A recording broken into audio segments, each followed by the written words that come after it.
Today I'll be going through the steps in assembling the Kobalt Wet Tile Saw. I've been using this saw for over a month now and I've saved a few $1,000s in my remodel, especially by not having to hire a tile contractor, because the cuts that I get from this tile saw are really neat, clean, straight, and most of all, I don't get any dust coming out of the tile saw when I'm going through the job. And that's because this is a wet tile saw, something that you probably might consider important if you're working inside a house or an office type of setup with people living in the space while you're working there. The laser guide on this saw is very accurate and has helped me make very precise cuts, especially on the edges and corners where things like this really matter. With that introduction out of the way, let's take a look at what's in the box.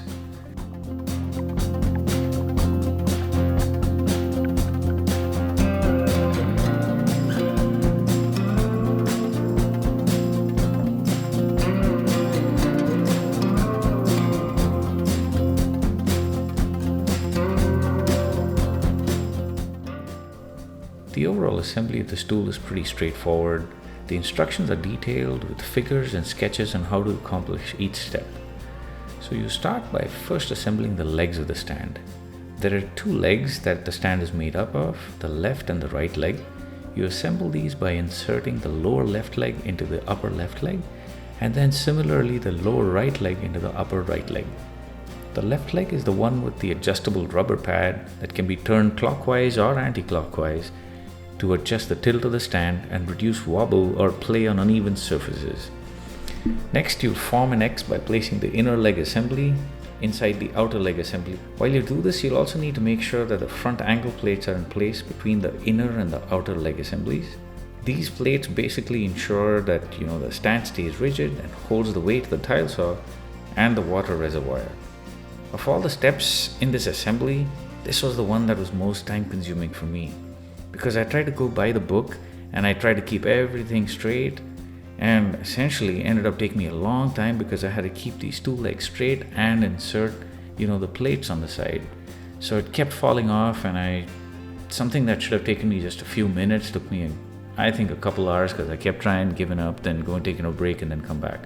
But anyways, in hindsight, it would have saved me a lot of time had I done this step with the legs of the stand resting on the ground instead of trying to keep them floating in the air. Eventually I was able to get all this worked out, and once I had the angle plates in place, I locked the assembly in by tightening the hex bolts and the spacers.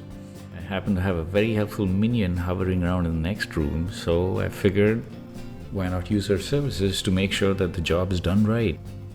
With the slowest step finally out of the way, you can now focus on assembling the sliding saw.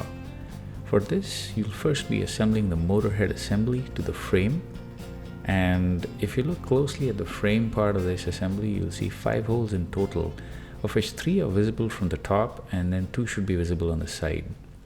So as you proceed with this, you'll first need to insert the provided sleeving into the 3 holes that are visible from the top, and once that's done, you have to align the base of the motor head assembly with these holes to the frame. So you kind of getting all this aligned so it can all fix together. I found it personally easier to just do the step with the frame resting vertically, as it would have given better access to the bolt holes while tightening the bolts. And next you insert the spring washers and the flat washer, and then finally the nuts on the bolt, and kind of just hand tighten this setup. Once you're done with that, you work on the other 2 remaining holes on the side of the frame.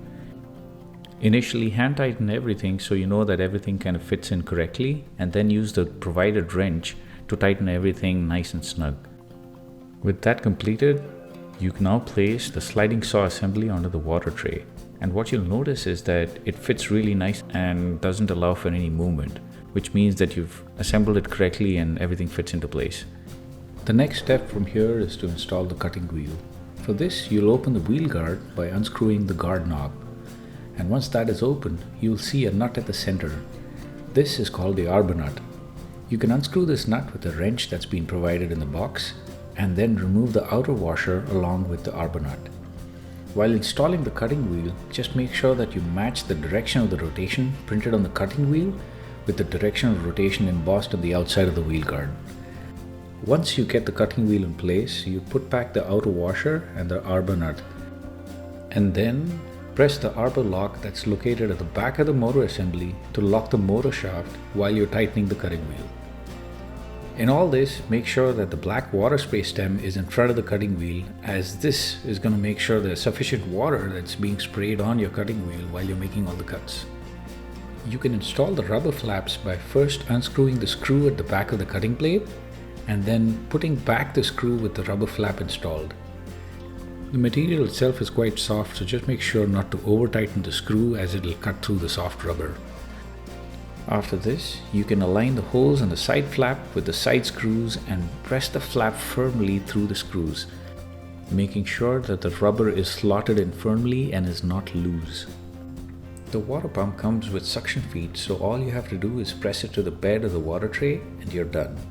Insert the clear hose from the opening near the sliding saw arm and then insert the clear hose to the barbed side of the water pump outlet, just on top of the water pump housing.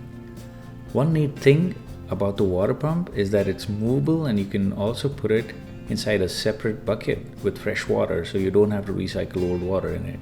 The sliding table comes next. Once you're holding the sliding table parallel to the frame, push in the sliding table such that the rollers are on the tracks and the sliding tables move smoothly. Here's another view of how it should look as you roll the sliding table. There are a couple other cool things about this sliding table. The first one is a sliding table lock that you will usually set to the lock position so that the table itself doesn't roll off the rails while you're cutting.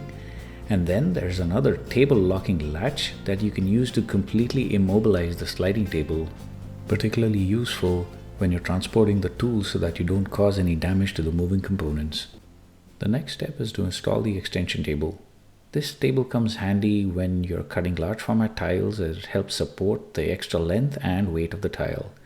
To assemble the extension table, you first unscrew the locking knob and then align the slot on the face of the extension table with the bolt of the locking knob. Once aligned, you just tighten the knob and you're done. This is how it should look once the table is fixed.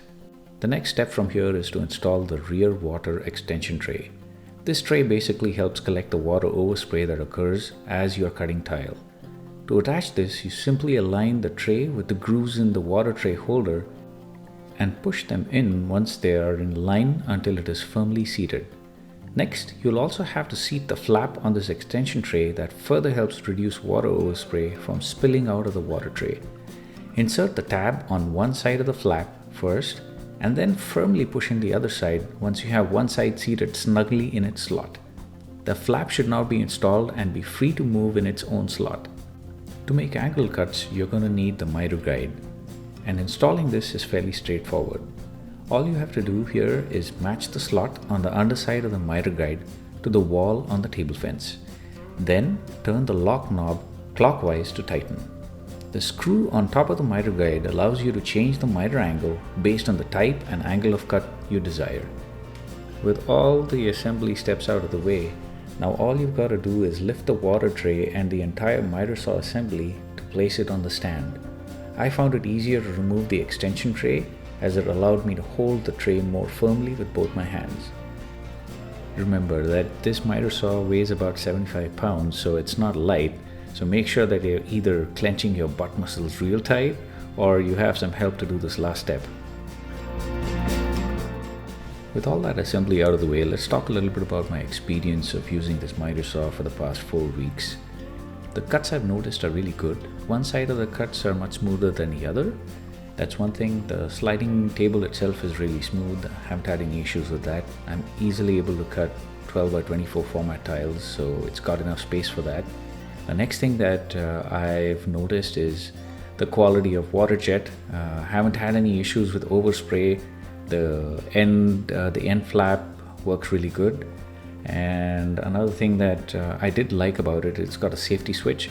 So it's basically a keyed safety switch. If you take out the yellow key from the on and off switch, the miter saw can be deactivated, and really useful, especially when you have kids around.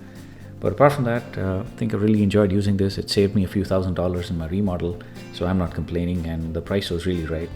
And the features were really good too. So hopefully you've liked this video of how this whole tool is put together, and you might find it useful when you decide to put one together yourself. With that, it's time to sign off, and I'll see you in the next one.